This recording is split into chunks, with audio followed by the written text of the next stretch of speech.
Hello my quilting friends! Leah Day here with a new video for the Machine Quilting Block Party. We've done so many things with our very first block. We've pieced it together, we've marked many beautiful designs on the surface, we've basted the layers together securely, and we've stitched it in the ditch. And you can find all of those videos on all of those steps at freemotionproject.com. So now it's time for free motion quilting, and we're going to start by quilting the feather wreath in the center of the block first.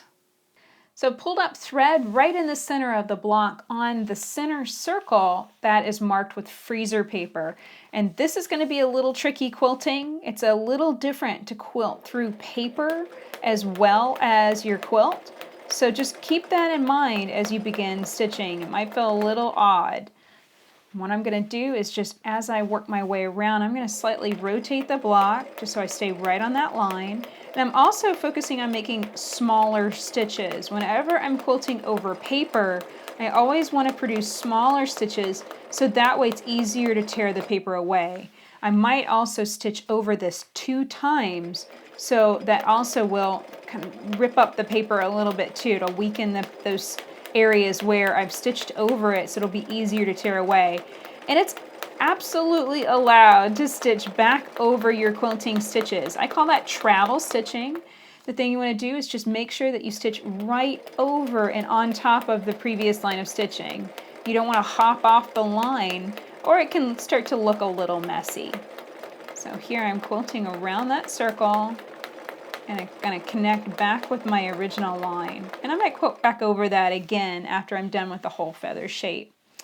So now I'm going to take a look at this and decide where I want to go next. I think I want to quilt these inside feathers first.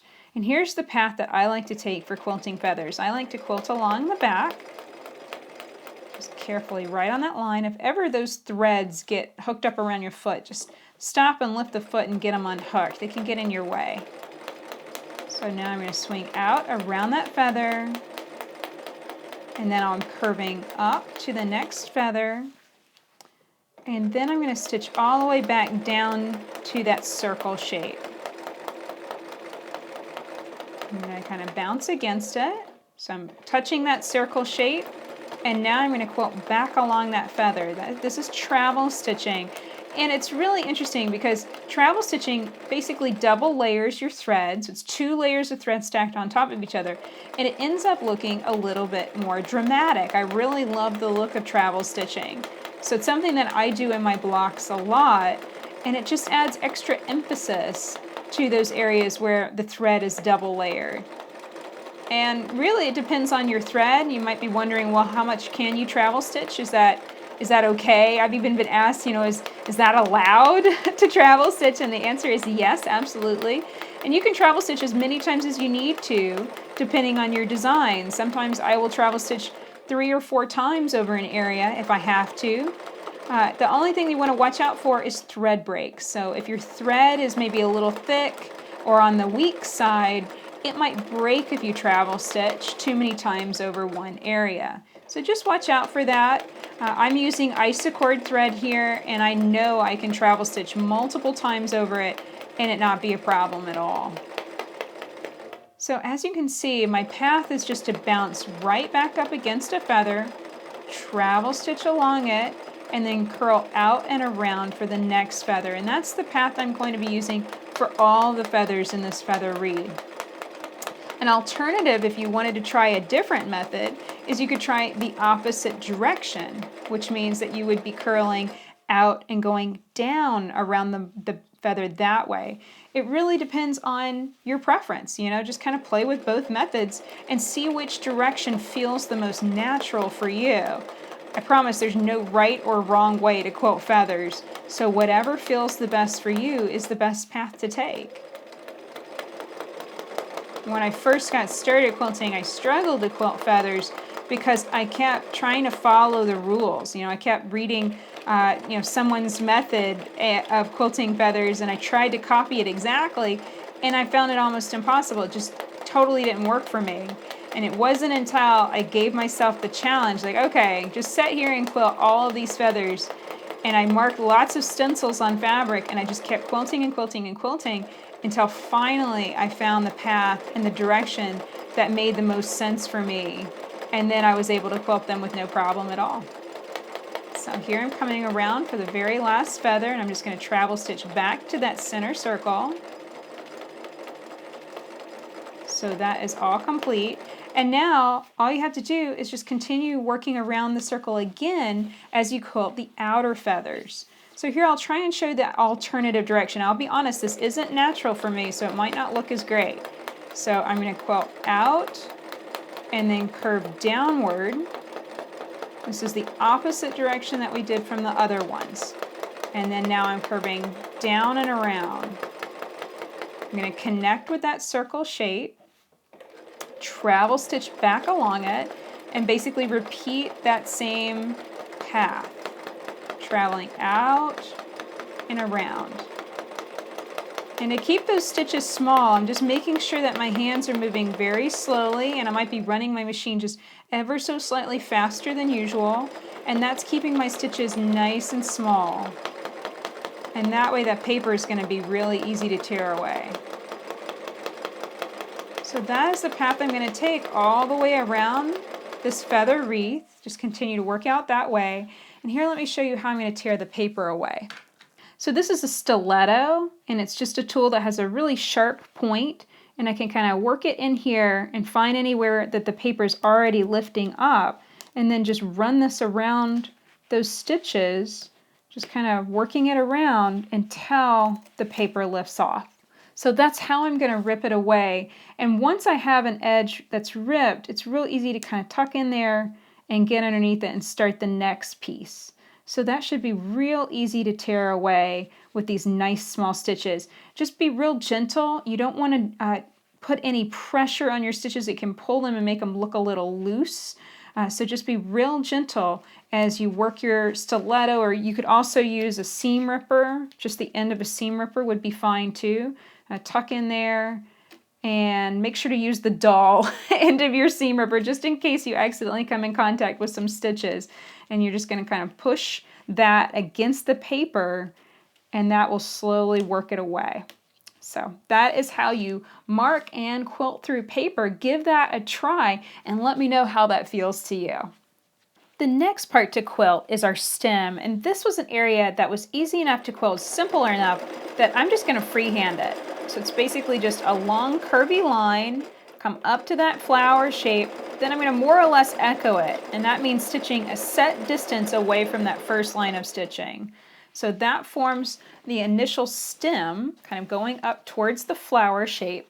Now I'm going to branch out and form little thin leaves going to both sides.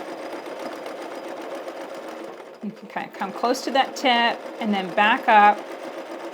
You might not want to stitch all the way to that point simply because there's a lot of seam allowance right in that area. I would advise rotating, as you can see how I'm rotating the block around so that way I face the stem. It really helps to be able to make this a nice smooth movement and be able to see what you're doing as you form these leaf shapes. There we go. And it's a little bit more wiggly and wobbly than what I put in the pattern, but I like that. I think it looks really funky. So at this point I have two choices. I could either travel stitch and wiggle over here and connect with my stippling and start working on the background, or I could start quilting the vase. And I think I'm going to start quilting the vase since it's right here and I don't have to do very much travel stitching. So I'm going to work my way over to the first line and I'm just going to quilt along it. It's just a gentle curve and come to a point and then return to that ditch. I'm going to travel stitch along that ditch. Notice how much I slow down as I'm travel stitching. I really slow down a lot, and that just helps me maintain better control of my stitches. So Gentle Flames is a really simple design. We're kind of quilting it a little out of order, and that's no problem. Usually when I start this design, I'll start kind of just these largest wiggly shapes and break up my space that way, then travel stitch inside and quilt the echoes. But as you can see, this works too. There's no right or wrong way of quilting any design. You can't really quilt them out of order.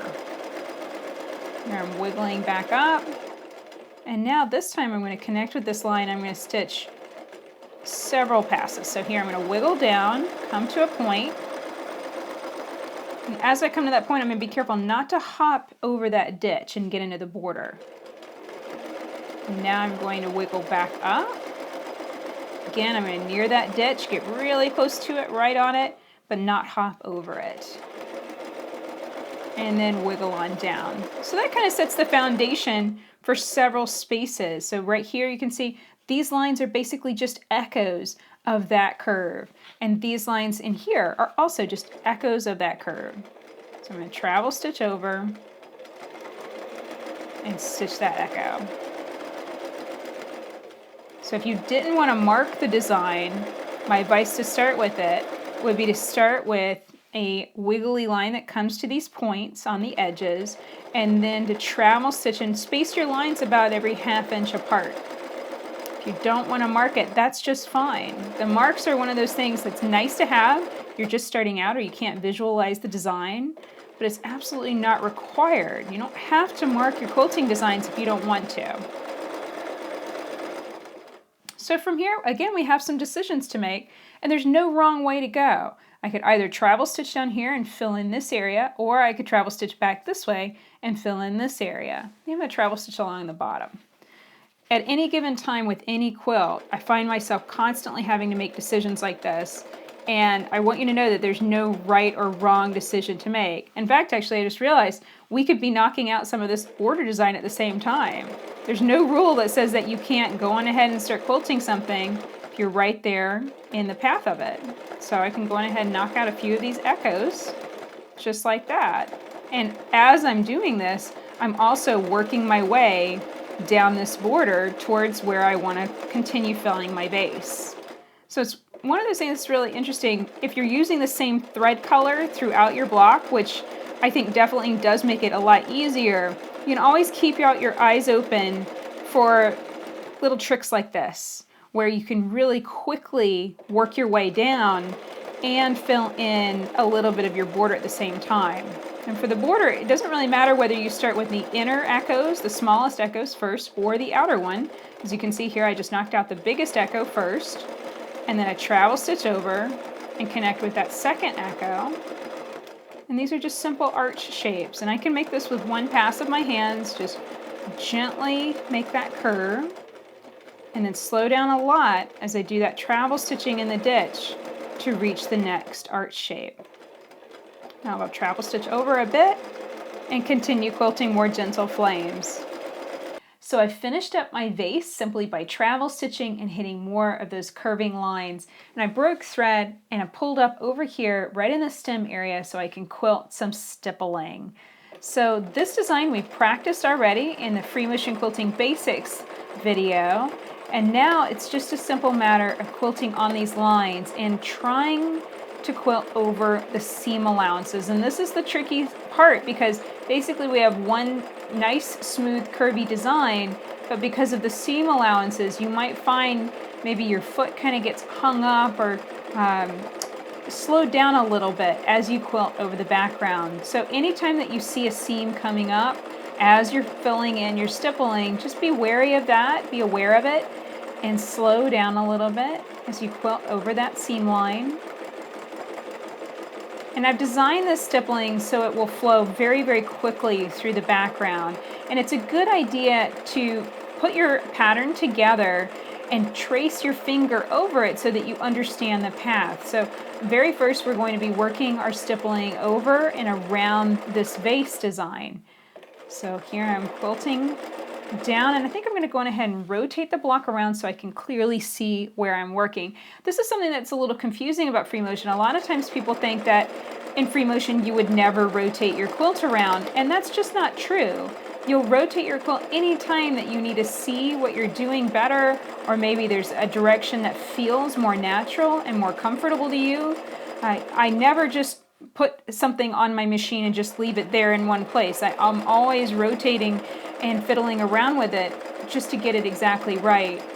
And I think the reason that that's confusing is just because that's often touted as the reason why free motion quilting is so much better than walking foot quilting. You know, walking foot quilting, we always have to have whatever we're quilting facing, straight into the machine. Well, both types of quilting have, benefits and downsides. But I think ultimately free motion quilting is always easier to do when the direction feels natural to you and when you can see what you're doing. If you can't see, or it just feels like you're doing something very awkward, then that's not a good idea. You know, don't leave the block in that kind of position. As you can see here, I just rotated it around so that way I could quilt basically straight down towards myself as I wiggle my way out of that area. And now I'm going to wiggle up and around the flower. And even if I hadn't marked the block, this is basically the path that I would have taken because it fills it in the most logical way possible. We kind of filled in a row down around the vase. And so now I'm filling in a row back up and around that flower. And so following our stippling design, basically we're going to be quilting a single row with this stippling all the way around the flower. And I'll meet you back here when we get to the stem area, which can get a little tricky in that spot. So I've quilted around the flower, and then now I'm nearing the stem area, which can get a little tricky.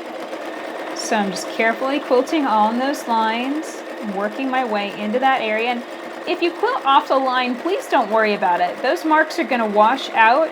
It's no big deal. No one's going to know that you meant to quilt it a different way. So just keep that in mind. Now I'm going to slow down because there's lots of seam allowances in this area, and they can sometimes hang up your foot. So just go real slow. And we're going to quilt right into that ditch. And then now I'm going to stitch in the ditch and just travel stitch up and around until I reach this line where the stippling continues. That's a real tight area. It's real complicated here around the stem. So this was the easiest way to add just a little bit of quilting, a little texture in there without it becoming too dense, without those lines of quilting having to get too close together. So now we're finishing up the stippling area, and I'm just going to quilt right to the ditch where the stippling ends over here. And the nice thing is this actually puts us out at the perfect place where we can start working on our border design, the Echo Shell border design. We've already quilted a little bit of this. I just want to show you how to do a few more of those. So here, I'm going to slow down a lot right there. There's a lot of seam allowances there. And now I'm going to quilt along these lines. And that outermost line, it's easy to kind of overshoot it, which I did once. So this time I'm being a lot more careful to try and stay right on that line. And if you find yourself consistently stitching off the line with the quilt in a particular direction, try rotating it. It might be that you aren't able to see the lines as well when the quilt is in one position, but if you rotate it around, maybe that will work better. So this seems to be working out a little bit better for me. And I'm just carefully travel stitching in the ditch and then branching out to form those arch shapes. Now anytime that I'm quilting in the ditch for a length of time, I'm going to rotate it around so that ditch faces me. So that way I can stitch all the way down and it'd be nice and straight. And I keep the straight line of my index finger parallel with the foot, and that also helps too. So here I'm going to quilt in, and I'm going to quilt the innermost, the smallest arch shapes first, and let's see how that goes. I'm going to travel stitch down. Notice how slowly I stitch in the ditch as I travel stitch. I don't want to hop out one way or the other, so just slow and careful stitching is the best way to do that.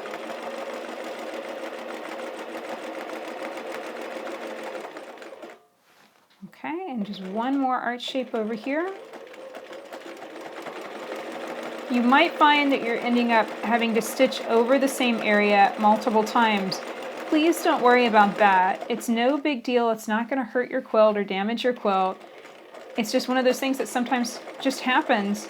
Maybe if I had thought that through and traced my finger along it, I would have found a better path and avoided some of this travel stitching, but it's really nothing that you need to worry about.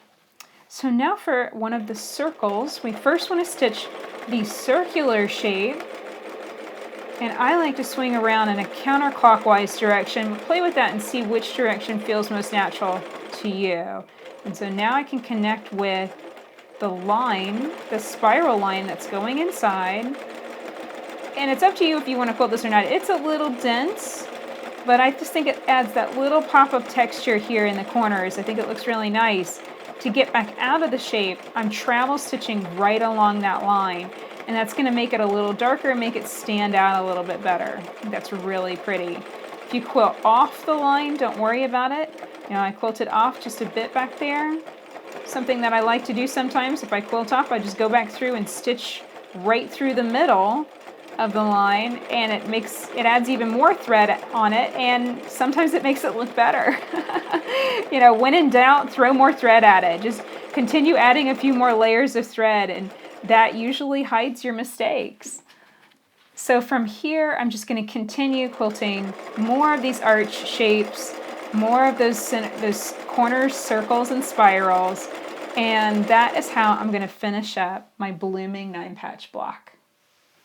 So that's it for this video. I really hope that you enjoyed learning how to free motion quilt this blooming 9-patch block. You can find this quilt pattern at leahday.com/blockparty. Of course, if you have any questions about this process, definitely ask in the comments below. I really want to help you master free motion quilting this year, so don't hesitate to ask questions. If you enjoyed this video, please share it with your friends and subscribe to our YouTube channel. It really helps us out a lot. Until next time, let's go quilt.